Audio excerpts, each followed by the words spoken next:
Hello, this is Brandon Ivey with the Sherlock with some more e-commerce news. This is news out of Asia, tech in Asia, and it started for the first time ever. Alibaba's revenue is mostly mobile. Now, we saw this happen again about a year and a half, maybe 2 years ago with Facebook, where back in 2012, 100% of revenue for Facebook was on their desktop computer, and a year and a half later, more than 50% of Facebook's revenue was on mobile, their mobile app. So much so that they have moved themselves to be considered a mobile app social media platform. Well, Alibaba is experiencing the same thing, which is a sign to show everything is moving to the mobile. Now, Alibaba just announced its financial results for the quarter that ended in June. In the big picture, the company missed its revenue targets by posting a less than expected revenue increase of 28%. But the real story is Alibaba's move towards mobile. For the first time ever, the company says its mobile revenues accounted for more than 50% of its total commerce revenues in China. E-commerce results, specifically at US $1.288 billion, Alibaba's mobile revenue for the quarter accounted for 51% of the company's total China commerce revenue. That's a year-on-year increase of 225%.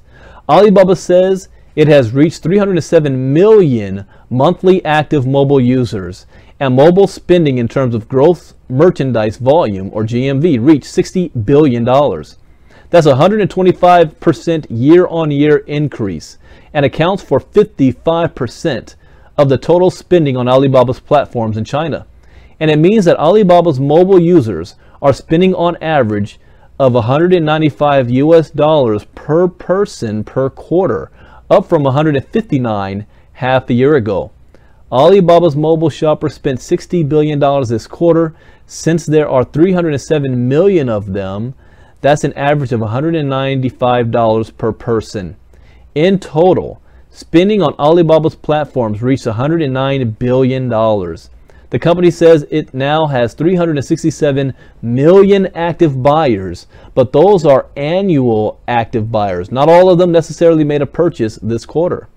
Most probably did, though, because Alibaba says on average these active buyers place 58 orders a year across Alibaba's platforms. That's a rate of more than 1 order a week. Other results. Even though its total revenue growth was lower than expected, Alibaba's profits didn't fail to disappoint this quarter, with the company posting a net profit of $4.97 billion in the quarter. Alibaba's non-e-commerce plays are also contributing to the company's bottom line. Its cloud computing arm brought in $78 million in revenues this quarter, an increase of 106% year on year.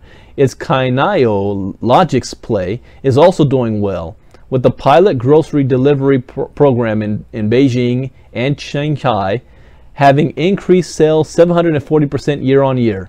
Alibaba didn't share many details about its Kubai O2O play, but the company is optimistic about the future of that business.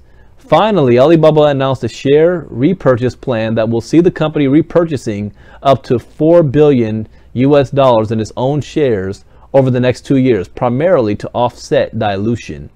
Alibaba's shares dropped sharply after the quarterly report was released on Wednesday in response to the news that the company missed its expected revenue increase. Those who ever sold their shares, it's crazy. I mean, Alibaba's only going up. E-commerce news. The greatest real estate on the planet today is on your mobile device. Do you own real estate on that screen? Alibaba's making a move there. Facebook already has. Sherlock already is. Brandon Ivey, the Sherlock. Bye-bye.